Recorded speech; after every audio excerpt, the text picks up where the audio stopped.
तुळजादेवी, माझे अहोभाग्य, तुमचा अंश असलेल्या तुमच्या छोट्या रूपाने मला अश्रू रूपात पोटात जागा दिली. असुरांनी मला बंदी करून मला त्रास देऊन माझे अश्रू मिळवले होते. त्यांना जेव्हा देवत्वाचा स्पर्श होईल तेव्हाच माझी मुक्तता होईल असा वर मला चंद्रदेवाने दिला होता.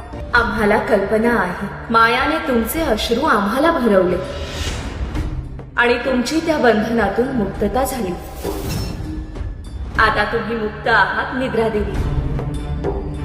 आता तुमची मुक्तता झालीच आहे, तर आमचे एक काम करा. ज्यांनी तुमचा वापर आमच्या विरुद्ध करण्याचा प्रयत्न केला, आम्हाला त्यांना उत्तर द्यायचे. तुमची योजना मला कळली देवी.